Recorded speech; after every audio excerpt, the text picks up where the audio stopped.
اب تیسرے نمبر پر جو ہم بات کرنے جا رہے ہیں وہ یہ قربانی کا نصاب۔ قربانی کا نصاب زکوٰۃ کے نصاب سے مختلف ہے۔ زکوٰۃ میں عموماً کیا چیزیں دیکھی جاتی ہیں؟ سونا چاندی، نقدی، مال تجارت، بس۔ لیکن قربانی کا نصاب اس کے علاوہ ہے۔ گھر میں ضرورت سے زائد جو چیزیں پڑی ہوئی ہیں وہ بھی شامل ہو جائیں گی۔ گھر میں برتن ضرورت سے زائد پڑے ہوئے ہیں، فریج ضرورت سے زائد پڑا ہوا ہے، گھر میں ٹی وی پڑا ہوا ہے، یہ ساری چیزیں شامل ہو جائیں گی۔ اس کی قیمت بھی لگائی جائے گی، 52.5 تولہ چاندی تک پہنچ جائے۔ اگرچہ علماء آپ غور کر رہے ہیں کہ اس کا نصاب کس طرف لایا جائے، لیکن چونکہ وقت سے پہلے یہ بات نہیں کرنی چاہیے۔ جو عموماً بات چیت چل رہی ہے اسی پہ رہنا چاہیے۔ اگرچہ میرے جمہور سے باہر نہیں نکلنا چاہیے اور اپنا تفرد بھی قائم نہیں کرنا چاہیے، لیکن جو مجھے بات سمجھ آتی ہے وہ کہے بغیر میں آج رہ بھی نہیں سکتا۔ اتنی سی بات یاد رکھیں، اللہ تعالیٰ نے بڑی آسان سی بات کی ہے، جس کی بس میں ہو قربانی کرنا وہ نہ کرے تو وہ عیدگاہ کے قریب بھی نہ پھٹکے۔ بس آپ چاندی کے نصاب کو بھی سائڈ پہ رکھ دیں، آپ سونے کے نصاب کو بھی سائڈ پہ رکھ دیں، بس یہ دیکھیں قربانی کرنا بس میں ہے کہ نہیں، بس بات ہی ختم ہو گئی۔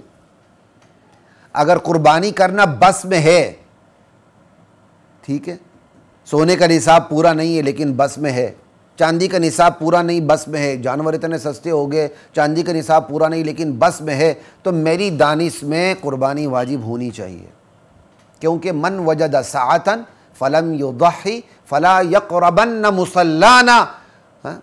ابن ماجہ کی بھی حدیث ہے، غالباً مسند احمد میں بھی ہے، ٹھیک ہے، اور اس کی تصحیح بھی ہوئی یہ صحیح حدیث ہے، ٹھیک ہے، اسناد حسن بھی کہا گیا، بعض اسناد اس کے ضعیف بھی کہا گیا، بہرحال حدیث صحیح ہے، ٹھیک ہے۔ جو گنجائش رکھے پھر بھی قربانی نہ کرے وہ ہمارے عیدگاہ کے قریب بھی نہ پھٹکے۔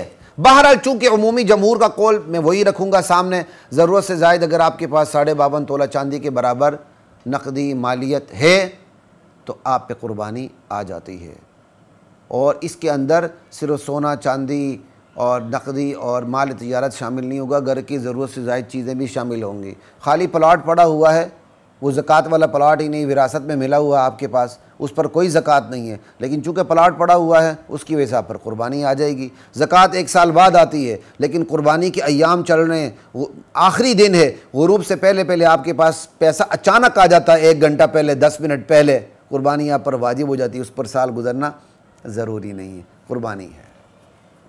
اور پھر جو قربانی ہے وہ پورے گھر کی طرف سے ایک ہی بکروٹا بکرا نہیں ہوگا۔ اللہ کے نبی کی حدیث ہے، جو گنجائش رکھے، بیوی رکھے اس پر، شوہر رکھے اس پر، باپ رکھے اس پر، ماں رکھے اس پر، بیٹی رکھے اس پر، بیٹا رکھے اس پر، بالغ ہوں، ٹھیک ہے، جو گنجائش رکھے، کیونکہ عبادت ہے نا، تو عبادت تو بالغ کے اوپر آتی ہے، لا الہ الا اللہ۔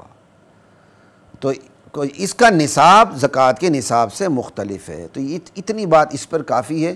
جو دیگر شرائط وغیرہ ہیں اس پر جانے کی ضرورت نہیں، وہ اللہ تعالیٰ نے ہمیں کبھی موقع دیا تو پہلے بھی شاید ہم اس پر بات کر چکے ہیں ہمارے یوٹیوب چینل کے اندر، اگر آپ پلے اسٹور میں چلے جائیں گے تو آپ کو چیزیں مل جائیں گی، اس دفعہ اتنا ہی کافی ہے۔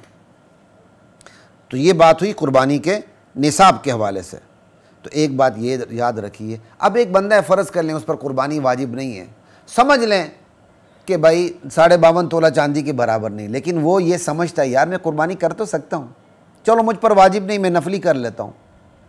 جس طرح میں نے تشریح آپ کے سامنے رکھی ہے، یہ میں اکیلا نہیں، اور بھی بہت سے ہیں اہل علم یہ کہہ دیتے ہیں کہ بھائی جو بس میں ہے وہ کر لے، چاہے 52.5 تولہ چاندی کے برابر نہیں ہے، بس میں ہے آپ کی قربانی کرنا، کر لیں۔ آپ ویسے ہی جانوروں کا کاروبار کرتے ہیں، یا آپ کے پاس ویسے ہی جانور ہے، یا آپ کو بڑا سستا مل گیا لیکن آپ صاحب نصاب نہیں ہے، لیکن آپ کے بس میں قربانی کرنا، آپ کر لیں، حدیث کے ظاہر پر عمل کر لیں، ٹھیک ہے۔ چلیں جی مان لیں آپ پر واجب نہیں ہے، نفلی آپ کر سکتے ہیں، ضرور کیجیے گا، کیونکہ نفلی قربانی انشاءاللہ فرض قربانی تک پہنچا دے گی۔ میرے والد صاحب کہا کرتے تھے، انہوں نے اپنے بڑوں سے سنا، غالباً انہوں نے اپنے والد سے سنا تھا میرے والد صاحب نے، کہ نفل قربانی فرض قربانی تک پہنچا دیتی ہے، اور میں نے غور کیا تو یہ بالکل قرآنی آیات کے مطابق ہے۔ اللہ تعالیٰ کہتے ہیں لَإِن شَكَرْتُمْ لَأَزِيدَنَّكُمْ، اگر تم شکر کرو گے مزید عطا کروں گا۔ تو ایک بندے پر قربانی واجب نہیں، وہ پھر بھی اللہ کے راستے میں قربانی دے دیتا ہے تو وہ شکر ہی ادا کر رہا ہے نا، تو اللہ اس کو مزید دیں گے۔ مزید کیا دیں گے؟ نفلی قربانی سے اس کو فرض قربانی تک پہنچا دیں گے۔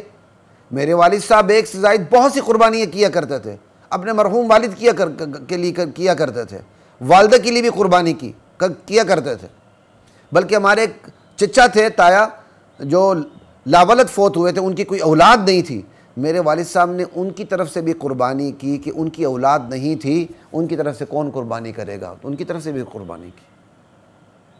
آج میرے والد صاحب کو یہ صلہ مل رہا ہے، تقریباً ہم سب بہن بھائی اپنے مرحوم والد کی طرف سے قربانی کرتے ہیں۔